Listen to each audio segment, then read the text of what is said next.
Assalamualaikum warahmatullahi wabarakatuh. Selamat datang di podcast Pulang Kampus. Dengarkan cerita, temukan inspirasi.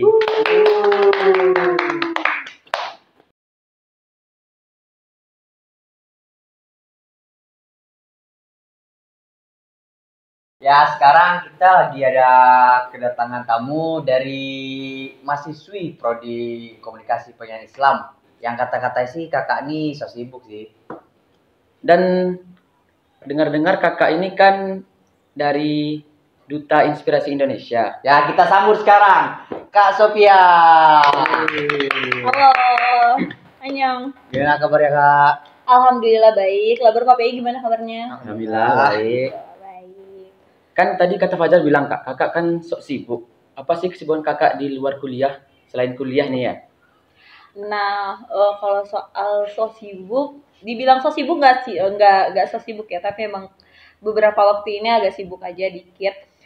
Perihal kuliah, terus juga organisasi, terus juga ada beberapa kegiatan juga di luar, seperti kayak ngisi acara, terus juga lagi disibukin juga sama proyek-proyek Duta Inspirasi Indonesia tadi. Nah, gitu sih. Paling kesibukannya di luar selain kuliah itu ngisi-ngisi acara, terus juga kayak podcast sendiri juga, terus habis itu atau tag-tag video untuk Duta Inspirasi gitu sih. Pas di opening kan kata si Faiz kan kakak ini kan Duta Inspirasi Indonesia kan. Apa sih motivasi kakak tuh terjun tuh ke dalam duta tuh? Ya, Duta Inspirasi Indonesia nih kak. Motivasi untuk gabung ke Duta Inspirasi itu tentunya kan katanya udah inspirasi kan. Tentulah di situ motivasinya ingin menginspirasi orang banyak tentang apa yang udah kita lewatin di masa lalu, terus juga kayak pengen menginspirasi anak muda zaman sekarang tuh banyak banget katanya introvert. Kalian percaya nggak?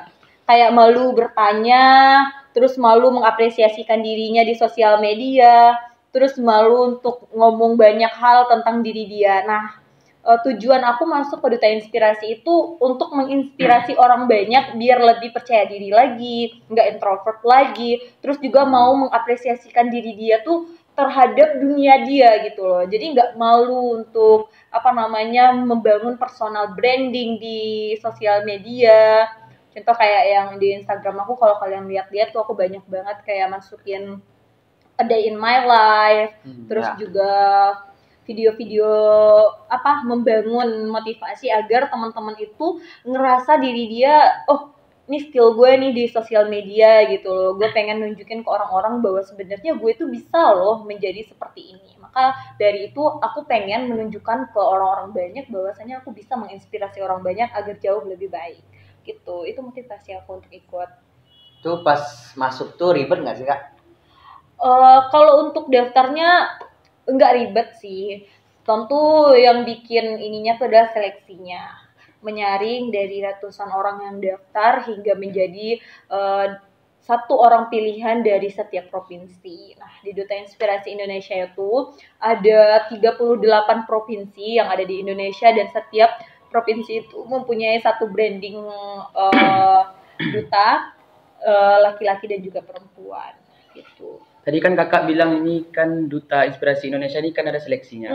Mungkin teman-teman kita mau tahu kak, apa sih seleksinya mau masuk Duta Indonesia nih kak? Nah, teman-teman, seleksi untuk ikut Duta Inspirasi ini tentunya kita harus mengikuti tes berkas dulu. Tes berkas itu ada KTP kita, terus juga ada beberapa ketentuan dari tes tersebut. Terus yang kedua kita masuk ke wawancara. Di wawancara itu kita nanti ditanya motivasi kita apa dan pengetahuan kita seputar Indonesia ini apa. Dan juga di wawancara nanti ditanya juga kepiawaian kita dalam berkomunikasi. Terus baru kita masuk ke tahap pengumumannya. Nanti kalau di pengumuman itu 38 provinsi akan diumumkan di akun official Duta Inspirasi Indonesia langsung. Apa sih, kan kakak masuk Duta Inspirasi Indonesia nih kak, gimana perasaan kakak ketika kakak dipilih jadi Duta Inspirasi Indonesia itu kak? Senang tentu, terharu juga, terus juga sebenarnya ketika nama aku lulus di Duta Inspirasi itu aku merasa kayak wah ini jalan yang terbaik untuk aku, karena sebelum dari Duta Inspirasi ini banyak kegagalan yang pernah terjadi sebelumnya, banyak juga jatuh bangunnya aku dalam membangun karir sampai akhirnya Allah titipkan takdir baik untuk aku di Duta Inspirasi Indonesia. Tentu aku bangga.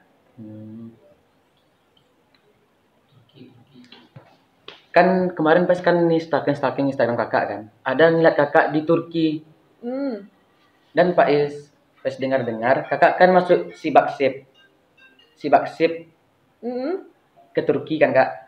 Apa sih Sibaksip itu kak? Kan kakak mungkin teman-teman kita nggak tahu apa itu Sibaksip, mungkin bisa jelaskan kak? Nah, teman-teman, perlu kita ketahui, banyak sih yang bertanya Kak, di luar podcast juga banyak nih yang nanya di Instagramnya aku tuh, banyak banget yang ngechat, nge-DM, terus juga banyak juga yang komen di videonya tuh kayak nanya, "Kak, gimana sih masuk Sibaksip? Kok bisa ya jalan-jalan ke luar negeri? Terus katanya dengar Kakak juga dibiayai ya Kak ke sana?" Nah, disclaimer ya teman-teman, Sibaksip ini adalah salah satu program dari kampus kita, dari kampus UIN Imam Bonjol Padang, di mana program ini awalnya diseleksi dari Student Literacy Camp atau SLC, baru berikutnya kita masuk ke tahap seleksi wawancara. Nah, Sibaksip itu adalah salah satu program yang membawa nama UIN ke Go Internasional. Jadi di tahun ini Sibaksip itu melepaskan 2 negara, jadi ada yang ke Turki dan juga ke Australia. Nah, aku yang masuk ke bagian Turkinya. Tahap pertama kita harus lolos dulu di dalam salah satu program, yaitu namanya SLC, Student Literacy Camp, di mana student ini mempelajari tentang cara pembuatan artikel, terus juga cara mempublish artikel, dan ketentuan apa aja sih dalam penerbitan artikel. Nah, berikutnya kita masuk ke tahap wawancara. Di tahap wawancara ini yang harus dipastikan adalah artikel kita tembus dan juga masuk publish. Contohnya kayak di media cetak, ada di koran Sigalang, Padang Express. Nah, kalau ilmiah itu publishnya mungkin di Sinta, di Scopus. Nah, itu tuh bisa menguatkan kita untuk lulus ke Sibaksip. Terus apalagi setelah itu Kak? Nah, setelah itu kita akan diseleksi bahasa. Dalam Sibak ini yang perlu adalah komunikasi, jangan sampai nantinya kita sakit gigi. Kalau sakit gigi kan? Nah, yang diem aja nggak ngomong lagi gitu loh, nggak tahu mau ngomong apa, nggak tahu mau gimana. Jangan sampai diem aja. Kalau kita ikuti salah satu program itu jangan sampai kita sakit gigi ya teman-teman. Kita harus pandai berbicara, berkomunikasi, dan di situ tuh kita diuji skill bahasa Inggris dan juga bahasa Arab. Nah, mungkin untuk tahun depan ya Sibaksip bakalan MOU dengan 4 negara. Kalau di tahun angkatan pertama itu ada 2 negara, besok ada 4 negara. Nah, mungkin teman-teman yang lain juga akan tertarik nantinya. Terus tetap pantengin terus akunnya Sibaksip dan juga UIN Imam Bonjol. Pastinya kan pas kakak nih udah lulus pasti bangga lah kan kak. Jadi pas pergi ke Turki itu apa ekspektasinya kak? Pas realita tuh gimana kak? Iya bener. Culture shocknya aku di sana itu beda banget ya teman-teman sama yang di sini. Kalau kita kan di sini kayak hidup kita masih, kalau di Minang, ranah Minang kan kita adat Basani Sara Basani Kitabullah ya.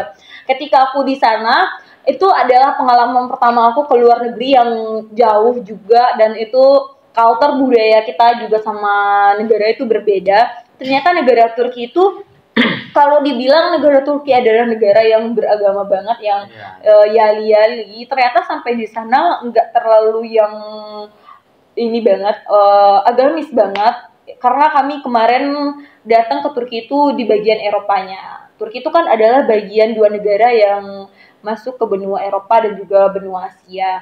Nah, kebetulan yang kami jajah kemarin tuh benua Eropanya. Jadi kalau ditanya culture-nya apa, di sana berpakaian bebas itu hal-hal biasa aja. Terus juga di sana itu lebih ke apa namanya tidak terlalu tertutup banget orangnya, dan mereka semua pendiam teman-teman. Kayak pendiamnya tuh dalam arti kata mereka nggak suka berisik. Kalau kita di sini kan biasa heboh ya, klason, terus juga kayak macet tuh selalu berisik kan di sini. Kalau di Turki itu tuh nggak ada yang berisik kayak gitu. Nah mereka di sana tidak menggunakan kendaraan bermotor seperti kita. Paling ada yang bermotor itu tuh cuman GoFood untuk mengantarkan paket. Nah itu cuman yang ada beberapa motor yang saya temui di sana. Nah di situ tuh nggak ada tuh kendaraan yang apa namanya seperti kita di sini yang berantakan banget. Kalau di situ tuh emang kemana-mana kita alternatifnya itu pakai kereta di situ, bukan kereta api seperti kita di sini ya. Kereta di situ tuh udah lewat-lewat gitu aja, dan di situ tuh nggak ada yang berisik teman-teman. Kayak sebanyak itu orang di dalam kereta itu, mereka membudayakan dirinya untuk kayak nggak mengurusi urusan orang lain, dan terus juga suka ketenangan gitu. Nah itu bedanya. Jadi ketika seorang Sophia datang ke sana dengan kehebohannya, kaget tiba-tiba kayak hening banget ya, padahal dari ujung sampai ujung tuh penuh orang. Nah itu salah satu culture-nya di situ yang cukup kaget gitu. Terus kalau di sana tuh makanannya tuh ada nasi nggak sih? Apa emang kayak kebab aja gitu Ya kan? kan di sini kan kita kan makan nasi kan Kak. Di sana kan lidah orang Indonesia ini cocok nggak sih sama orang Turki? Nah teman-teman, kalau ditanya soal makanan itu, kebiasaan kita tuh adalah makanan yang berminyak ya kan. Iya. Makanan yang berminyak, yang panas, pedas, dan juga budaya kita di sini itu kalau di Minang itu biasanya makan berkuah dan juga pedas. Iya. Ketika sampai di Turki, aku nggak menemukan sama sekali yang namanya makanan berminyak. Tuh nggak ada teman-teman, nggak ada itu. Di situ nggak ada makanan berminyak sama sekali. Dan di situ tuh makanan umum mereka adalah roti-rotian. Gandum. Nggak gandum. Roti. Sejenis roti. Kayak sari roti. Nah, iya kayak. Oh berarti sarapannya pakai roti juga Kak? Nah iya, di situ tuh ada juga beras, teman-teman, ada beras. Tapi berasnya tuh nggak sama yang kayak kita kecil-kecil ya. Di situ besar-besar, dan kayak rasanya itu mereka masak beras itu menggunakan minyak zaitun. Jadi rasanya tuh kayak ketan durian, tau nggak? Iya, Kalau kita iya. mau makan ketan kan pakai durian ya. Nah itu yang kita makan dengan cabai-cabean di sana. Cabai di situ tuh nggak sama kayak kita di sini kan. Kalau kita di sini cabainya kita pedas dan terus kayak besar, nggak kecil-kecil, nggak terlalu besar kan. Kalau di sana itu mereka menggunakan bon cabai, dan bon cabai mereka tuh beda dengan kita, kayak nggak pedas, jadi biasa aja standaritasnya. Terus juga kalau untuk nggak ada sambal di sana teman-teman. Perlu kalau seandainya teman-teman dari Indonesia pengen jalan-jalan ke Turki dan lidahnya nggak bisa menyesuaikan, itu bawa cadangan saus, terus kayak cabai-cabai yang ada di Indonesia itu boleh juga dibawa ke sana untuk biar di sana nggak kaget lidahnya gitu loh. Karena selama aku di sana itu aku asam lambungnya naik turun karena nggak bisa lidah belum menyatu dengan makanan tersebut. Di hari awal-awal itu cukup kayak menyiksa lah istilahnya Shock bagi ya. kita ya. Tapi bukan berarti dalam konteks ini ya, untuk diri kita sendiri gitu loh.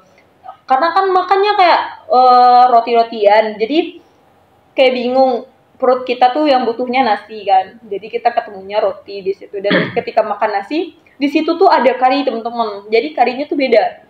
Karinya tuh rasa bubur, tau nggak sih bubur yang Bubur pecel ayam. Apa? Bubur Bubur kacang ayam. hijau. bukan bubur kalau pagi-pagi kita makan ini nasi bubur yang apa namanya? Bubur ayam, kuahnya. Nah iya, bubur ayam, bukan Oh. kuahnya teman-teman. Ayamnya. Buburnya. Oh, Iya. buburnya itu kan hambar gitu rasanya kan. Nah itu yang kita rasakan, jadi kayak bubur tok ya. iya, bubur tok. Jadi gimana ya rasanya tuh, kita makan nasi nih terus kita campurkan bubur, terus makan deh nasinya rasa ketan. Bubur itu sambalnya. Iya, buburnya itu sambalnya, dan di situ ada kacang merah juga dan dicampurkan ke situ. Jadi rasanya itu nggak better di mulut kita yang Asia banget. Kayak hambar gitu ya. Hambar, dan terus kayak yogurt, tahu yogurt kan? Oh. Nah, yogurt itulah nantinya yang akan kita makan cocolan dari nasi cabenya. Yogurt nggak muntah Kak? Yogurt kan sini kan untuk pencuci mulut kan biasa. Nah, itu untuk pencuci mulut. Tapi di sana mungkin karena orang-orang di situ tuh budaya hidup sehat. Mereka makanya di bagian daerah Eropa itu banyak yang badannya berisi-berisi itu bukan karena mereka Bentar, Kak. olahraga. Berisinya konteks dari apa nih Kak? Berisinya itu dalam konteks yang kayak besar badannya, berdaku, berotot gitu. Kalau kita kan enggak nih ya kayak kecil gitu kan, tapi otot kecil gitu loh. Nah, kayak gini. Nah, kalau di Turki itu mereka badannya berisi semua. Berisi tuh daging ya, daging. Jadi mereka membudayakan hidup sehat gitu loh. Enggak, olahraga juga dibilang enggak terlalu lah di sana. Cuman mereka enggak ada bertemu minyak, terus enggak bertemu kalori yang besar kayak kita. Jadi mereka makanya di situ oversize badannya gitu loh, besar-besar badannya gitu soal makanan. Terus kebab ya kan tadi ada pertanyaannya tuh tentang kebab. Iya Kak, makanya di sana kebab. Nah, kan katanya kan kebab ini kan makanan khas Turki kan, kayak apa sih beda kebab Indonesia sama Turki nih Kak? Nah, apa ada perbedaan atau kayak pedas gitu atau ada apa? Kalau kebab di Turki itu jangan ekspektasikan kebab ajo dilumin ya teman-teman. Jangan ekspektasikan kebab ajo atau jangan ekspektasikan kebab darah teman-teman, karena itu beda banget. Jangan disamakan. Kalau sama kebab uin? Kok uin itu beda tuh. Jangan dipikirkan kebab uin ya teman-teman. Oh jadi beda Kak? Beda, jauh banget bedanya. Nah, kebab di Turki itu kalau dalam bahasa Turki, kebab itu berpisah. Pisah kulit sama daging-dagingnya, sama sayurnya. Jadi kalau mau beli kebab di sana, mereka kasih kulitnya, habis itu bahan-bahan yang lainnya tuh dibakarnya, baru dikasih mentah ke kita, baru kita yang gabungin ke sana, baru kita gulung-gulung, baru kita makan kan. Nah, disclaimer teman-teman, kebab di sini dan di situ tuh beda ya. Kalau di sana nggak ada timun-timunan yang kayak di sini gitu loh. Selada nggak ada juga? Selada ada, tapi seladanya di situ beda ya. Di situ tuh warna apa namanya? Pucat. Bukan. Brokol. Apa namanya? Brokoli. Satu lagi. Salad. Iya, saladnya itu lebih ke warna ungu. Saladnya tuh warna ungu, enggak yang kayak kita kan putih-putih dan hijau-hijau ini kan. Di situ tuh ungu, teman-teman. Enggak terong. Enggak terong ya. Itu berisi juga kan sayurannya, makanya orang bisa berisi. Nah, iya teman-teman. Dia karena makannya berisi. Nah, porsi di sana sama porsi di sini beda ya. Nih, kalau porsinya orang kita segini nih masih bisa dibagi dua kan? Iya. Mereka kebabnya tuh segini teman-teman. Untuk sendiri Dan di situ tuh makanan emang karena mungkin mereka oversize juga kan, besar-besar. Ketika kami datang ke sana dengan rombongan, itu kami bisa bagi 3 makanan itu. Dan di situ tuh harganya 300 lira, under 150 sampai 200 ribu kita makan sekali makan. 100 ribu? 150 sampai 200 ribu.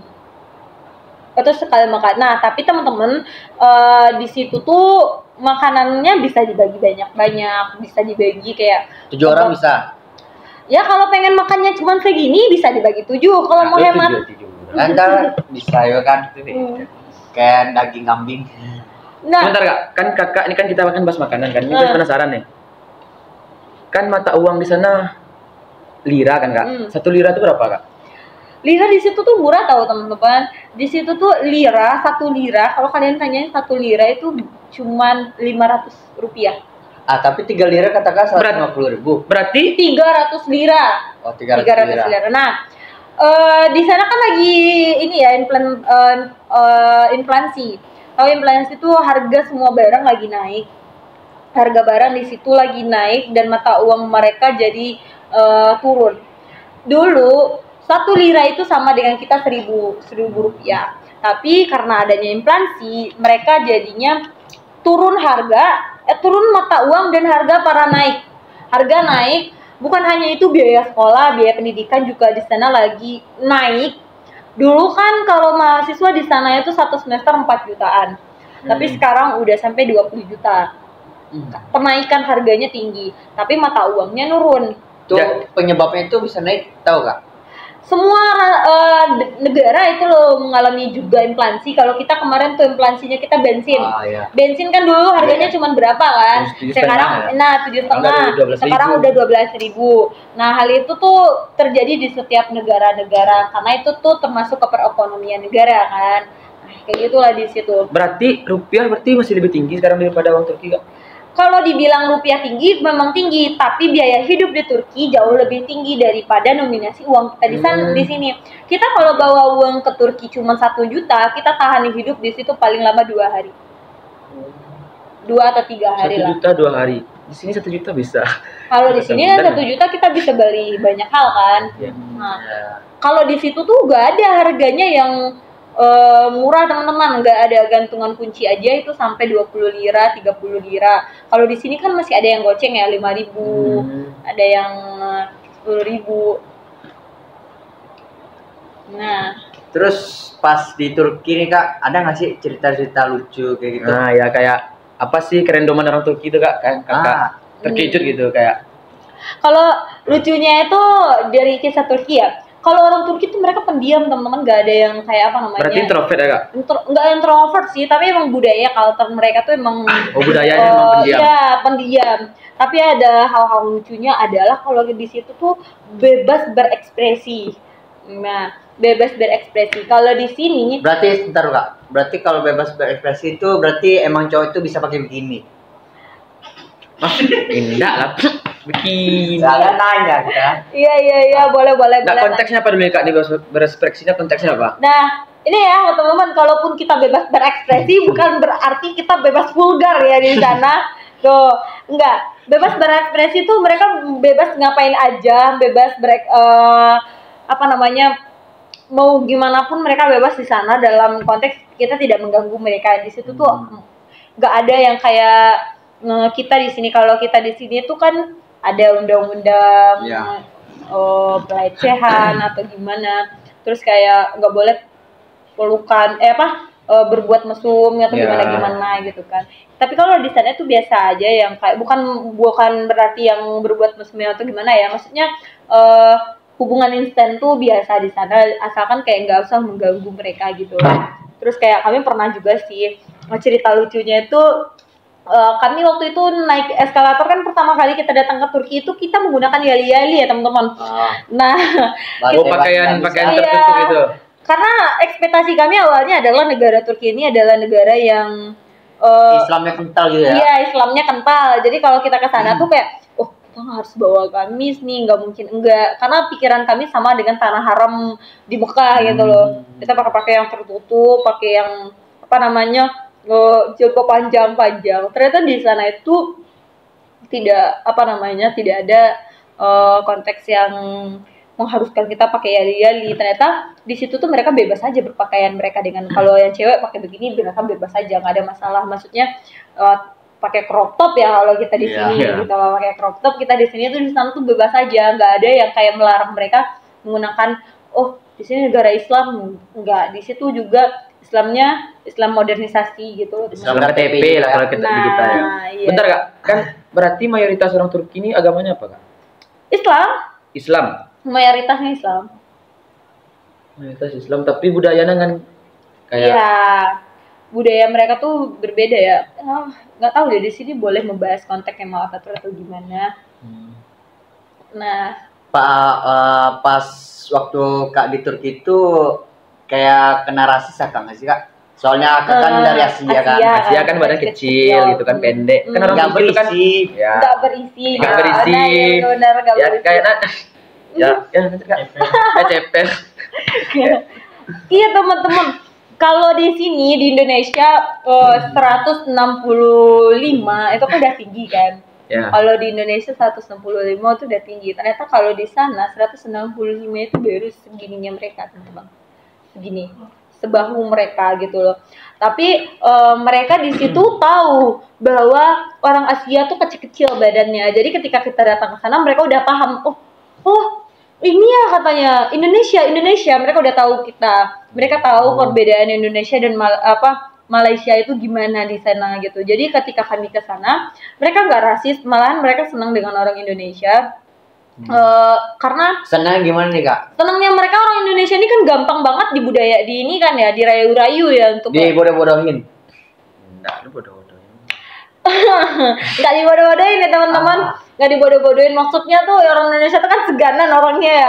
Ya kan nggak dibodoh-bodohin, jadi kayak seganan itu loh, kayak mau diajak ini itu kayak ayo datang ke sini beli ini. Orang Indonesia juga gampang tertarik dan gampang mengiyakan gitu loh. Jadi orang sana tuh senang gitu loh. Dan di situ tuh ada harus kita hati-hati ya teman-teman membawa barang apapun, dompet atau gimana. Karena di situ tuh juga untuk pelajaran aja untuk kita. Di situ tuh banyak banget pencopet juga. Tapi rata-rata katanya sih di sana itu pencopetnya bukan dari tanah Turki langsung, bukan dari orang Turki, ada dari negara pendatang. Imigran berarti ya Kak? Iya, ada dari yang luar menginikan. Nah ceritanya tuh waktu itu kami pernah di masjid Sultan ya waktu itu, pokoknya Sultan Mehmet entah di mana waktu itu. Ketika kami di masjid itu, kami foto-foto dan salah satu anggota kami di Sibaksip itu, mereka tasnya hampir dicuri. Jadi yang nyurinya itu ekspektasi kita nyuri orang besar kan, orang yang berisi. Iya, kayak muka sangar gitu kan, muka sangar. Iya, yang mukanya sangar gitu kan. Ternyata yang nyuri di situ anak kecil yang badannya lucu-lucu, bajunya lucu, rapi, cantik gitu loh. Mungil. Jadi mereka tuh pinter banget teman-teman untuk mencuri.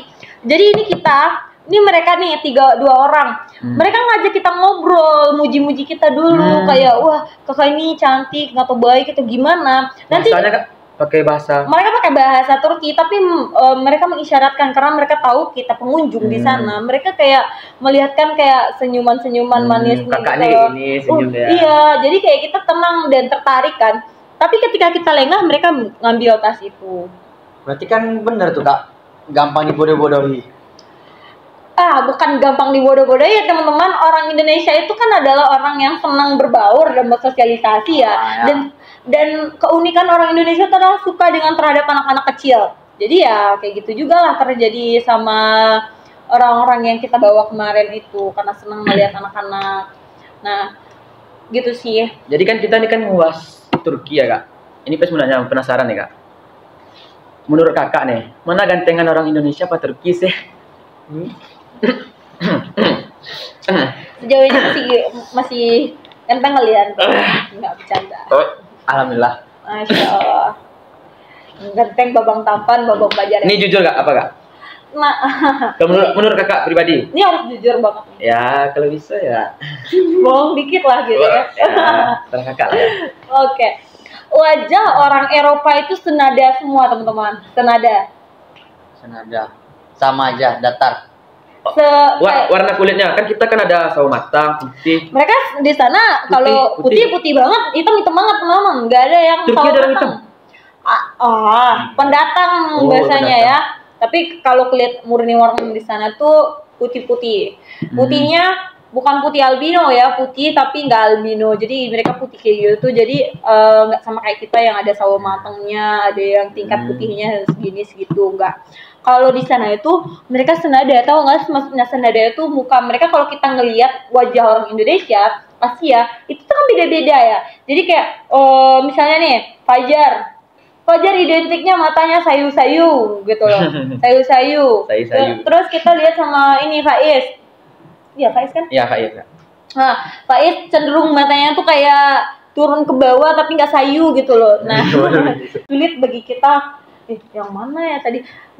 Muka mereka tuh kayak susah dibedakan ya. Iya. Hampir mirip gitu ya. Hampir mirip, semuanya tuh hampir mirip. Banyak yang hampir mirip. Dan identiknya orang Turki itu kalau yang cowok mereka berewokan. Pasti gak? Itu pasti berewokan. Kenapa? Karena kalau di sini tingkat kejantanan kecowokannya orang Indonesia tuh harus maco dan harus fuckboy. Iya kan? Skena harus star boy kan. Nah, kalau di sana itu tuh tingkat kegantengan seseorang tuh dinilai dari brewoknya. Kalau mereka nggak ada brewok tuh kayak masih dipandang kayak gimana lah gitu. Oh, pemikat wanita di mana ya? Berarti kan kayak bencong ya, Kak? Kalau nggak ada brewok juga. Nggak bisa dibilang bencong sih, maksudnya jangan bilangnya bencong, lebih ke apa namanya kurang cool gitu, kurang cool menurut mereka. Itu tuh langsung loh aku tanya gitu kan, salah satu orang di sana gitu loh, kita sebut aja lah namanya langsung ya, salah satu namanya tuh Amir. Aku pernah bilang ke dia, Amir, kalau kamu, karena dia pintar berbahasa Inggris, aku bicara dengan dia dengan menggunakan bahasa Inggris. Amir, kamu ganteng loh gitu loh. Kalau kamu ke Indonesia kamu bisa menjadi artis, tapi kamu harus ini cukur brewok kamu, kata dia. Kata aku. Tapi dia nggak mau, dia bilangnya kayak gini. Enggak bisa, saya nggak bisa mencukur brewok saya, karena kalau di sini brewokan itu ganteng, kalau nggak brewokan nggak ganteng katanya. Nah gitu. Kayak ya kalau nggak brewokan dia nggak ganteng gitu. Ini teman-teman. Bang Fahrul Amir kan? Itu beda orang tuh. Beda. Abang Fahrul Amir kan berokan juga, ganteng juga. Aduh, kalau yang itu Eropa nggak ya kira-kira? 1-10. Amir. Apanya nih? Amir yang mana nih? Fahrul Amir? Ya, dari keduanya. 11/100 lah. 11/10 lah. Waduh. Wow, teman-teman, maaf teman-teman. Mungkin ini kan 11/10. Mungkin kan kayaknya udah lama kita ngobrol nih, Kak. Mungkin apa sih mungkin yang ingin Kakak sampaikan ke adik-adik kita, ke teman-teman yang nonton sekarang, pesan-pesan ke sana, Kak, untuk yang mau terjun ke seperti Aka kan di Sibat Sip tuh kan. Sama dari Duta Inspiratif Indonesia. Apa pesan-pesannya, Kak? Motivasi biar dia tuh kayak semangat gitu menuntut karir seperti Aka kita kan. Boleh minum dulu, Kak? Mungkin. Oh iya, terima kasih ya. Ini aku minum dulu nih. Ya, dalamin dulu, Sama-sama kita. Dalamin dulu ya, sebelum ditutup ya. Ini kan kita udah capek ngobrol. Kalau bisa sampai nangis, Kak. Nih. Iya, karena aku jago Biar acting rating. Abis ini diajak kan aku bikin film nih di Labor. Ada film jadi nenek-nenek. Bisa dibicarakan nanti, Kak. Ya, kita closing statement sedikit dari aku. Mungkin belajarlah menghargai diri sendiri, belajarlah untuk jadi yang lebih baik, dan hargai diri sendiri, jangan toksik ke diri sendiri. Gapailah apa yang kita gapai, yang mau kita gapai di jalan yang baik. Terus setiap closing statement yang aku bilang itu pasti aku selalu bilang inna ma'al yusri yusra. Setiap apapun yang kita lakukan, baik buruknya itu pasti udah ditentukan sama Yang Maha Kuasa. Jadi tugasnya kita adalah menjalankan itu, hasilnya belakangan. Tetap semangat teman-teman Labor KPI. Yang kita dapat simpulkan semua ini, tetap semangat kawan-kawan yang ingin menuntut karir kan. Seperti apa yang dikatakan Kurt Cobain, dia itu berbeda. Mereka menertawakan karena saya berbeda. Mereka menertawakan saya berbeda, tapi saya menertawakan mereka karena mereka sama. Jadi jangan terlalu insecure, tetap semangat. Mungkin sekian dari kami. Assalamualaikum warahmatullahi wabarakatuh.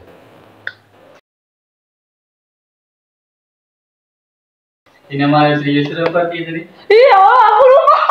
Tapi nggak apa-apa, kan aku nggak bilang artinya. Karena aku nggak bilang langsung ke artinya. Udah tuh, Bro. Yuk, bahkan ada dari tadi. Bahkan ada dari tadi kayak gitu. Itulah. Kak, baru 3 kali lah ya, baru 3 kali kayak gitu.